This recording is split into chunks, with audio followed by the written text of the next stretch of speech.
Hi everyone, Pauline Harley here. I hope you're well and I hope your week is going good so far.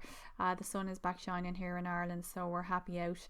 Just wanted to pop into you all today with some signs and signals, mostly that will come from our head and our heart and our gut, that it might be time to pivot or make a move in your career, okay?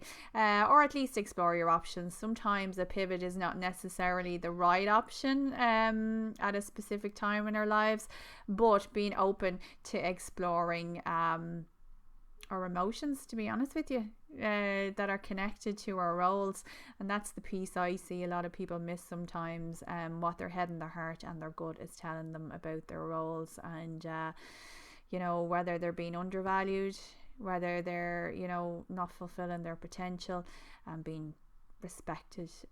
Most importantly, I was commenting on stuff there recently about the future of work. Effectively, I see that people just want to be recognized in their roles for their input.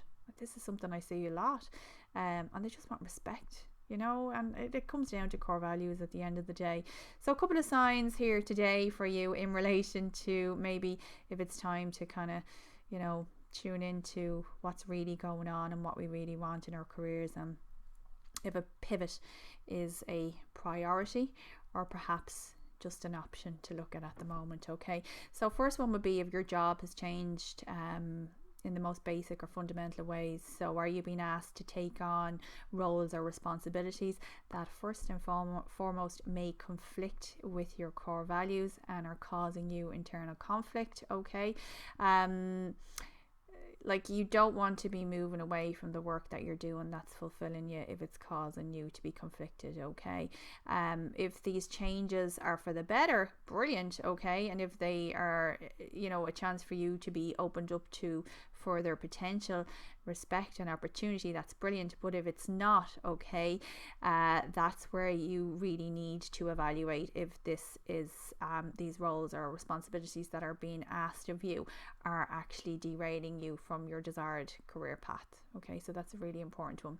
The second one would be in relation to your skills at present. Are they losing value or relevance, especially in your industry? Like, we're thinking ahead in the days of AI and data, metrics, analysing everything has been analysed, automation, you name it. There's so much coming on board now in the next couple of years and now and in the present moment. So how do your skills fit into that integration in your industry at present? Are there any gaps that you need to fill? Okay, so even if it's a trend, there tends to be a lot of trends. We don't want to go off on tangents following trends effectively, but even if your employer feels that this way, that there is a trend in the industry, at a very minimum you would probably want to be looking at upgrading your skills and filling in the gaps to facilitate that trend or change in your industry if it's of benefit to you and your employer and your company, of course. Okay, so a skills overhaul, should I say, filling in the gaps may be required. So that's something to look at. It's nobody wants to get left behind in their roles, especially if they're good at them, and if you're bloody good at your role and there's a gap there that you need to fill, get on board, jump in, be brave, be bold and brave, and go and do the learning. Okay, the third one I would say is, and this is something I hear a lot, you're just restless, you're bored. Okay, you're bored, senseless. The words I hear come up in coaching conversations will be stale, stagnant, and again it comes down to our need to be part of something as a human, okay, or need to have input, meaning and purpose. Okay, and if you keep staying in a role where you're bored or unhappy and stagnant, stale, okay, rusting away is a good one. Okay, and I did that for years, sitting at a desk rusting away, and I needed a lot of oil to get me moving in the end, because you burn out. Okay, you do burn out from boredom, believe it or not. Like it's kind of another extreme. You get burn out from overwork and being burn out from being bored as well. Okay, you need to figure out where you want to redirect your energy. All right, and what can get your energy moving again in a way that benefits you, the people you love, okay? Because I see so many career agendas and professional agendas, and there's always the human piece and the emotional layer to it, okay? And like career pivots, career life crisis that I wrote an article on, I must publish it soon. You know, there's a lot of assessment of our relationships with ourselves and the relationships with the people we love in this, okay? So you need to identify events or experiences where you have, you know, created value for yourself in your role and created value for your company and given yourself a sense of pride and satisfaction, okay?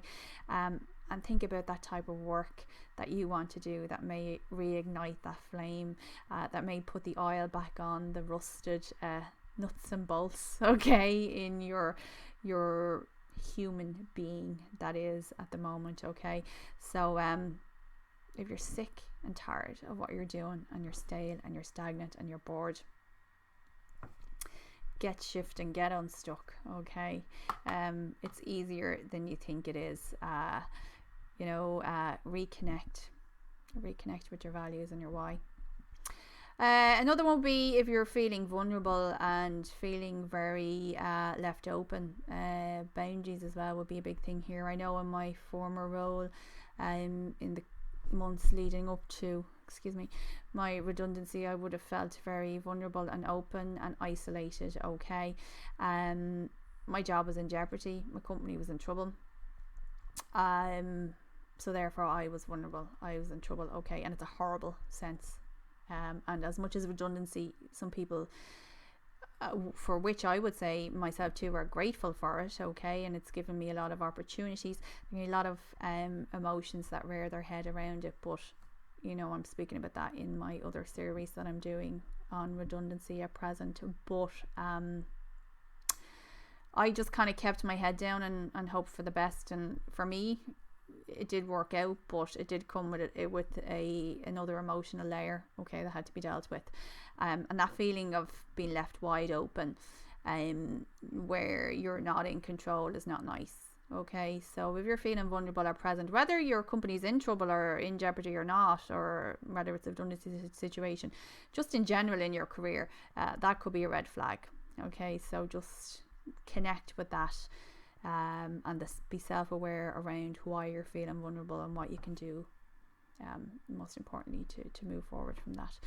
All of those things really kind of set you up in a situation where you can prepare for a successful pivot, because you've got yourself in the right frame of mind, you've got your why, you've got your values reconnected, and you've got a sense of where you're going and where you want to be in a year, 3 years, 5 years, and a lot of self-exploration and discovery to do.